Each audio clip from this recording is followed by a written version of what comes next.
जय जगन्नाथ नमस्कार। आसतु नजर पकेबा मयूरभंज जिलार आज टॉप न्यूज अपडेट कौन कौन सब रही किंतु तापूर्व आपण मानक गोटे अनुरोध वीडियोटी को संपूर्ण देखंतु आ जो मैंने प्रथम करी चैनल को आछंती सब्सक्राइब करंतु जाफल प्रत्येक नूतन वीडियो नोटिफिकेशन आपण सर्वप्रथम पाई परिबे। आज प्रथम खबर करंजिया वन खंड 9टी स्थान में 43 हाथी तांडव लीला जारी रही। सेमाने गोटे घर भांगी गच्छित थिबा धान चाउल खाइबा सह बिलरे पाचिला धान फसल को दली चकटी नष्ट करछंती।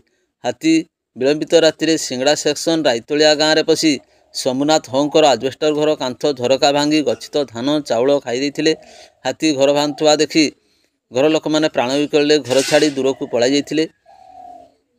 पड़ई धुंगा संरक्षित जंगल में 2टी दंता, हाथसाल बेड़ा संरक्षित जंगल में 5टी, पोखरिया संरक्षित जंगल में 16टी, शिरोमणिपुर संरक्षित जंगल में 10टी, पांठ संरक्षित जंगल में 3टी, पांठ संरक्षित जंगल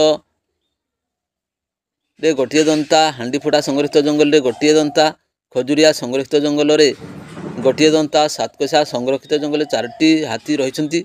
यही हाथी गुड़िक उपस्थिति जो लोके भयभीत अवस्था रही। तेबे 26 झाड़खंडी हाथी 2 दल में विभक्त हो रही सेमानंकु एकाठी करी अंचल घोड़ाइबा वन विभाग पक्षर उद्यम जारी रही। करंजिया वन खंड अधिकारी श्रीकांत नायकों निर्देशक्रमे करंजिया वन खंड अधिकारी प्रशांत कुमार स्वाई हाथी घोड़ाइबा दल बल सह उद्यम जारी रखिछंती। परवर्ती खबर सकाल सकाल घटला अघटन प्रातः भ्रमण जाइथिबा दुर्घटना चालीगला शिक्षयित्री जीवन। मृत शिक्षयित्री परिचय मिलला। मृत शिक्षयित्री जनक हेले बालेश्वर जिला बालियापाल निकट जामशुली अंचल रश्मिता साहू। से चंदनपुर एमई स्कूल शिक्षयित्री थिले। बांगरीपसी बजार रे भड़ा घरे रही रोहुतिले। शिक्षयित्री जनक सकाल रे 49 नंबर जातीय राजपथ निकट में चली चली जाउथा बेले तांकु एक अजला गाड़ी धक्का दे पलाइथिला। तांकु बांगरीपसी गोष्ठी स्वास्थ्य केन्द्र को निया जाइथिले हैं डाक्तर तांकु मृत घोषणा करथिले। बांगरीपसी पुलिस घटनास्थल में पहुंची अधिक तदंत जारी रखी। आसतु जानिबा परवर्ती खबर बेतनटी ब्लॉक अधीन बैसिंगा थाना पुरुणिया ग्रामर रवींद्र सेठी निज परिवार वर्गों सह सोमवार राति यात्रा देखा जाइथिले। यार सुजोग नहीं चोर घरे पशि नगद लाक्षाधिक टंका सह सुना गहना लुटि नहीं जना जाइछि। सूचना अनुसार रवींद्र सेठारे परिवार सह स्त्री बड़ पुओ बड़ बहु झील और ज्वाई सोमवार राति प्राय 11टा समय गाँ मुंड पड़िया यात्रा देखा बाहरी जाइथिले। राति प्राय 1:30 बड़ पुओ घर को फेरी घरर मुख्य फाटक और घरर मुख्य कबाटर ताला भंगा जाइथिबा देखि बापा को खबर देथिले। बापा और अन्य माने आसी देखिले 2टी लुहा आलमीरा भितर थिबा लाक्षाधिक सुनाहार, मंगलसूत्र, कानफुल, मुदी, पदक और अनेक रूपा तैयारी गहना लुट हो जाइथिला। पुलिस तत्क्षणात राति ही घटनास्थल पहुंची पर एने रवींद्रर लिखित अभियोग पाइबा पर 463/24 नंबर रे एक मामला रुजु करी थाना अधिकारी तपन कुमार प्रधान सदल बले घटनास्थल में पहुंची तदंत करछंती। या सहित मंगलवार अपराह्न रे साइंटिफिक टीम सहायता तदंत को त्वरान्वित करा जायछि। परवर्ती खबर बाइक रो डिक्की रखा जाइथिबा नगद 50,000 टंका सह 5टी पासबुक चोरी होइथिबा नै अवसरप्राप्त विद्यालय अनुनिरीक्षक निरंजन दास द्वारा अभियोग होइछि। ए संपर्क में भंजपुर थाना रे 366/24 नंबर एक मामला रुजु होई पुलिस तदंत करुछि। अभियोग अनुसार अभियोगकारी श्री दास मुर्गाबाड़ी स्थित बैंक ऑफ इंडिया रे थिबा तांको अकाउंट रु नगद 50,000 टंका उठाई तांको बाइक डिक्की रखिथिले एवं प्राय 30 मिनिट भितर निकटस्थ दुकान रु फल किणी फेरिबा परे एही चोरी होइथिबा जानिबाकू पाइथिले। परवर्ती खबर सिमिलीपाल चली जाइथिबा जिन्नत झारखंड चाकुलिया निकट में थिबा वन विभाग पक्षर अनुमान करा जाउछि। मयूरभंज जिलार सिमिलीपाल अभयारण्य गत रविवार विलंबित राति बाघुणी जिन्नत सिमिलीपाल जंगल को छाड़ी झारखंड जंगल को चली जाइथिबार सूचना दिया जाइथिबा बेले तार प्रकृत स्थिति मिल पारि नथिला। वन विभाग टीम जंगलर तार कलर आईडी द्वारा बाघर स्थिति जांच करी चाकुलिया निकट में ठाब कर सूचना दिबा 5 घटिका समय अधिकारी सूचना प्रदान करिसेंती। परवर्ती खबर बैसिंगा थाना अधीन आंबगड़िया ग्राम में अबकारी विभाग मोबाइल टीम एवं सैटेलाइट टीम पक्षर मिलित भाव में मंगलवार अपराह्न 2:30 ଚଢ଼ାଉ କରି ବିପୁଳ ପରିମାଣରେ ଚୋରା ବିଦେଶୀ ମଦ ସମେତ ଦେଶୀ ମଦ ଜବତ ଘଟଣାରେ 2 ଜଣଙ୍କୁ ଗିରଫ କରାଯାଇଥିବା ବେଳେ ଅନ୍ୟ ଜଣେ ଘଟଣାସ୍ଥଳରୁ ଚମ୍ପଟ ମାରିଛି। ଗିରଫ ଅଭିଯୁକ୍ତମାନେ ହେଉଛନ୍ତି ଆମ୍ବଗଡ଼ିଆ ଗ୍ରାମର କୈଳାସ ମାହାନ୍ତର ପୁଅ ପପୁ ମାହାନ୍ତଙ୍କ ନିକଟରୁ 3 ଲିଟରରୁ ଉର୍ଦ୍ଧ୍ୱ ଚୋରା ବିଦେଶୀ ମଦ ଓ ଅଚ୍ୟୁତାନନ୍ଦ ମାହାନ୍ତଙ୍କ ପୁଅ ଋଷିକେଶ ମାହାନ୍ତଙ୍କ ନିକଟରୁ ମଟର ଟ୍ୟୁବ୍ରେ ଭର୍ତ୍ତି 50 ଲିଟର ଚୋରା ଦେଶୀ ମଦ ସମେତ ବାସନ୍ତୀ ମାହାନ୍ତ ନାମରେ ପଞ୍ଜୀକୃତ ଥିବା ଅଡ଼ି 11P3413 ନମ୍ବର ବିଶିଷ୍ଟ ମୋଟରସାଇକେଲକୁ ଜବତ କରିଛି। ତେବେ ଆମ୍ବଗଡ଼ିଆ ଉପକଣ୍ଠ ଅନ୍ୟ ଏକ ଅଜ୍ଞାତ ସ୍ଥାନରୁ 540 ଲିଟର ଚୋରା ଦେଶୀ ମଦ ଜବତ ଘଟଣାରେ ଅନ୍ୟ ଜଣେ ଘଟଣାସ୍ଥଳରୁ ଚମ୍ପଟ ମାରିଛି। ଏନେଇ ଅବକାରୀ ବିଭାଗର ମୋବାଇଲ ସାଟେଲାଇଟ୍ ଟିମ୍ ପକ୍ଷରୁ 3 ଗୋଟି ପୃଥକ ମାମଲା ରୁଜୁ କରାଯାଇଛି। ଅଳ୍ପ ପରିମାଣର ମଦ ପାଇଁ ପପୁ ମାହାନ୍ତଙ୍କୁ ସର୍ତ୍ତମୂଳକ ନୋଟିସ୍ ବଳରେ ଛଡ଼ାଯାଇଥିବା ବେଳେ ଋଷିକେଶକୁ ଗିରଫ କରି ସ୍ୱାସ୍ଥ୍ୟ ପରୀକ୍ଷା ପରେ ବେତନଡ଼ି ଜେଏମ୍ଏଫ୍ସି କୋର୍ଟକୁ ଚାଲାଣ କରାଯାଇଛି। ଜାମିନ ନାମଞ୍ଜୁର ପରେ ଋଷିକେଶକୁ ବାରିପଦାସ୍ଥିତ ବିଚାର ବିଭାଗୀୟ ହାଜତକୁ ପଠାଇ ଦିଆଯାଇଛି। ଏପଟେ satellite team inspector Sridhar Mohanty ଓ satellite team inspector Lakshya Sadhak ପ୍ରଧାନଙ୍କ ନେତୃତ୍ୱରେ ସଦଳ ବଳେ ଏହି ଚଢ଼ାଉରେ ସାମିଲ ହୋଇଥିବା ଜଣାପଡ଼ିଛି। ପରବର୍ତ୍ତୀ ଖବର, ଟ୍ରାପ୍ କ୍ୟାମେରା ଦ୍ୱାରା ରାମଯୋଡ଼ି ଗ୍ରାମରୁ 6 ଦୁର୍ଦାନ୍ତ ଶିକାରୀ ଗିରଫ, ସମ୍ବର ଏବଂ ବାରହା ମାଂସ ସହ ମାରଣାସ୍ତ୍ର ଜବତ।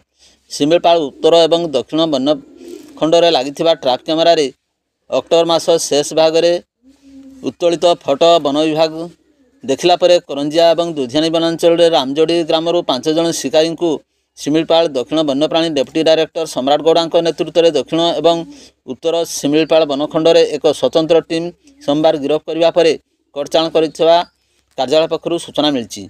ସନ୍ଧ୍ୟା 6 ଘଟିକା ସମୟରେ ସୂଚନା ଦିଆଯାଇଛି। ଗିରଫ ଶିକାରୀମାନେ ହେଲେ ରାମଯୋଡ଼ି ଗ୍ରାମର ଲାଜେନ୍ଦ୍ର ଗାଗରାଇ, ରାଇସିଂ ଖୁଣ୍ଟିଆ, ରାମଦାସ ଦେହୁରୀ, ବୁଧୁ କେଶରୀ, ଖଜୁରୀ ହେମ୍ରମ ସମସ୍ତଙ୍କୁ ରାମଯୋଡ଼ି ଗ୍ରାମରୁ ଗିରଫ କରି ପଚରା ଉଚରା ଏବଂ ଡାକ୍ତରୀ ପରୀକ୍ଷଣ ପରେ କୋର୍ଟ ଚାଲାଣ କରାଯାଇଥିବାର ଜଣାପଡ଼ିଛି। ଗିରଫ ଶିକାରୀଙ୍କ ନିକଟରୁ ସମର ମାଂସ, ବାରହା ମାଂସ ସହିତ ଧନୁ ତୀର ଭଳି ମାରଣାସ୍ତ୍ର ମଧ୍ୟ ଜବତ କରିଛି ବନ୍ୟପ୍ରାଣୀ ବିଭାଗ। ପରବର୍ତ୍ତୀ ଖବର, ଟାଟା ପାୱାରରେ କାର୍ଯ୍ୟରତ ଆଉଟସୋର୍ସିଂ କର୍ମଚାରୀମାନଙ୍କୁ ଧାର୍ଯ୍ୟ ସମୟରେ କମ୍ପାନୀ ପକ୍ଷରୁ ଦରମା ପ୍ରଦାନ କରାଯାଉନଥିବାରୁ କର୍ମଚାରୀମାନେ ବେତନଟି ଏବଂ କଚିଲାଖୁଣ୍ଟା କାର୍ଯ୍ୟାଳୟର ସମ୍ମୁଖରେ ମଙ୍ଗଳବାର ଅପରାହ୍ନ 2ଟାରେ କାର୍ଯ୍ୟବନ୍ଦ ଆନ୍ଦୋଳନ ସାଙ୍ଗକୁ ବିକ୍ଷୋଭ ପ୍ରଦର୍ଶନ କରିଛନ୍ତି। ଟାଟା ପାୱାରରେ କାର୍ଯ୍ୟରତ ଆଉଟସୋର୍ସିଂ କର୍ମଚାରୀମାନେ ସମସ୍ତ ପ୍ରକାରର ଜରୁରୀକାଳୀନ କାର୍ଯ୍ୟରେ ନିୟୋଜିତ ରହୁଥିବା ବେଳେ ନିଯୁକ୍ତିଦାତା କମ୍ପାନୀ ପକ୍ଷରୁ ଧାର୍ଯ୍ୟ ସମୟରେ ଦରମା ଦିଆଯାଉନଥିବା ବେଳେ ଅହେତୁକ ବିଳମ୍ବ କରାଯାଉଛି। ସେ ନେଇ ଆଉଟସୋର୍ସିଂ କର୍ମଚାରୀମାନଙ୍କ ମଧ୍ୟରେ ଦୀର୍ଘ ଦିନ ଧରି ଅସନ୍ତୋଷ ଲାଗି ରହିଥିବା ବେଳେ ଶେଷରେ ବାଧ୍ୟ ହୋଇ ମଙ୍ଗଳବାର ଅପରାହ୍ନରେ କାର୍ଯ୍ୟବନ୍ଦ ଆନ୍ଦୋଳନକୁ ଓହ୍ଲାଇବା ସହିତ ବେତନଟି ଏବଂ କଚିଲାଖୁଣ୍ଟା ସେକ୍ସନ କାର୍ଯ୍ୟାଳୟ ସମ୍ମୁଖରେ ଧାରଣାପୂର୍ବକ ବିକ୍ଷୋଭ ପ୍ରଦର୍ଶନ କରିଛନ୍ତି। ତେବେ ଆଉଟସୋର୍ସିଂ କର୍ମଚାରୀମାନଙ୍କର କାର୍ଯ୍ୟବନ୍ଦ ଆନ୍ଦୋଳନ ଯୋଗୁଁ ଟାଟା ପାୱାରର ବିଭିନ୍ନ ଜରୁରୀକାଳୀନ କାର୍ଯ୍ୟ ବାଧାପ୍ରାପ୍ତ ହେବାର ଆଶଙ୍କା ଦେଖାଦେଇଛି।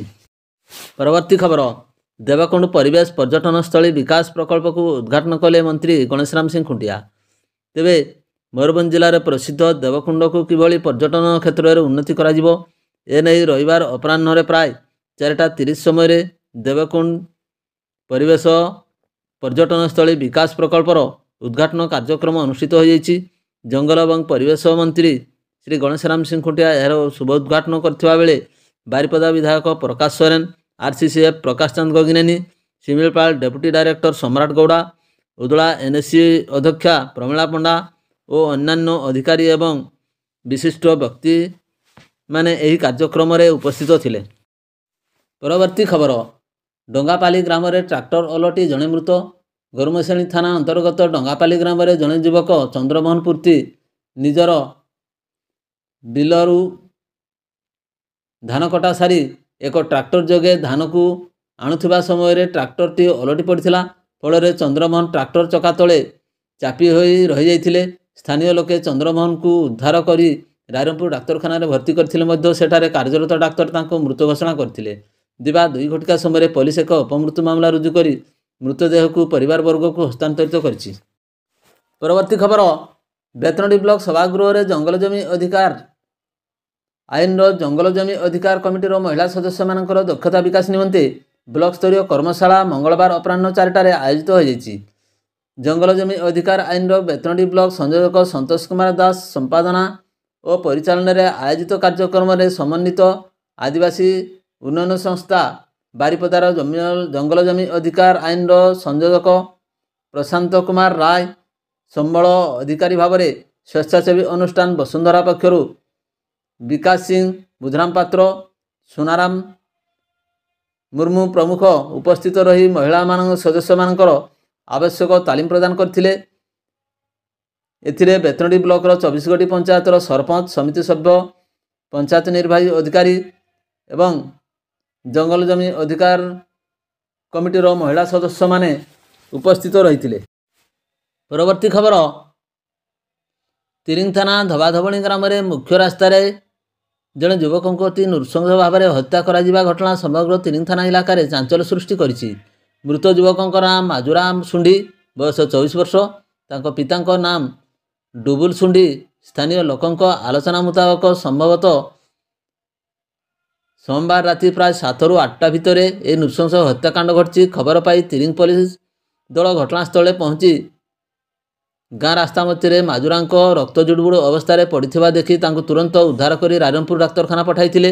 ତେବେ ଡାକ୍ତର ସେଠାରେ ତାଙ୍କୁ ମୃତ ଘୋଷଣା କରିଥିଲେ। ମାଜୁରାଙ୍କ ମୁଣ୍ଡ ଓ କାନ ପାଖରୁ ପ୍ରଚୁର ରକ୍ତସ୍ରାବ ହେଉଥିବା ବେଳେ ତୀକ୍ଷ୍ଣ ଧାରୁଆ ଅସ୍ତ୍ରରେ ତାଙ୍କୁ ଆକ୍ରମଣ କରାଯାଇଥିବା ବୋଲି ଅନୁମାନ କରାଯାଉଛି। ଏସ୍ପି, ଅତିରିକ୍ତ ଏସ୍ପି, ରାଇରଙ୍ଗପୁର ଏସ୍ଡିପିଓ ଏବଂ ତିରିଙ୍ଗ ଥାନା ଆଇଆଇସି ତଥା ସାଇଣ୍ଟିଫିକ୍ ଟିମ୍ ପ୍ରମୁଖ ପହଞ୍ଚି ତଦନ୍ତ କରି ଫେରିଯାଇଛନ୍ତି। ମୃତକଙ୍କ ପତ୍ନୀ ମାଳତୀ ସୁଣ୍ଡିଙ୍କ ଏତଲା କ୍ରମେ ଏନେଇ ତିରିଙ୍ଗ ଥାନାରେ କେସ୍ ନମ୍ବର 178/24ରେ ଏକ ନରହତ୍ୟା ମାମଲା ରୁଜୁ କରାଯାଇଛି। ମୃତ ମାଜୁରାଙ୍କ ପିତା, ପତ୍ନୀ ଅଛନ୍ତି। ତାଙ୍କୁ କିଏ ଓ କାହିଁକି ଏଭଳି ନୃଶଂସ ଭାବେ ହତ୍ୟା କଲା ତାହା ଏଯାଏଁ ଜଣାପଡ଼ିନାହିଁ। ମଙ୍ଗଳବାର ଦିନ ବ୍ୟବଚ୍ଛେଦ ପରେ ମୃତଦେହ ପରିବାରବର୍ଗଙ୍କୁ ହସ୍ତାନ୍ତରିତ କରାଯାଇଛି। ଉଲ୍ଲେଖ ଥାଉ କି ଗତ ନଭେମ୍ବର 14 ତାରିଖ ଦିନ ଏହି ଥାନା ଅନ୍ତର୍ଗତ ଜଙ୍ଘିଆ ଗ୍ରାମରେ କେଦାର ଗଡ଼ସରା ନାମକ ଜୈନିକ ଯୁବକଙ୍କୁ ହତ୍ୟା କରାଯାଇଥିଲା। ଆସାମୀ ଏଯାଏଁ ଫେରାର ଥିବା ବେଳେ ମାତ୍ର ମାସକ ଭିତରେ ତିରିଙ୍ଗ ଥାନା ଇଲାକାରେ ଦ୍ୱିତୀୟ ହତ୍ୟାକାଣ୍ଡ ଖବର ସାଧାରଣରେ ଚର୍ଚ୍ଚା ଏବଂ ଚାଞ୍ଚଲ୍ୟ ସୃଷ୍ଟି କରିଛି। ତିରିଙ୍ଗ ପୁଲିସ ପକ୍ଷରୁ ତଦନ୍ତ ଜାରି ରହିଛି।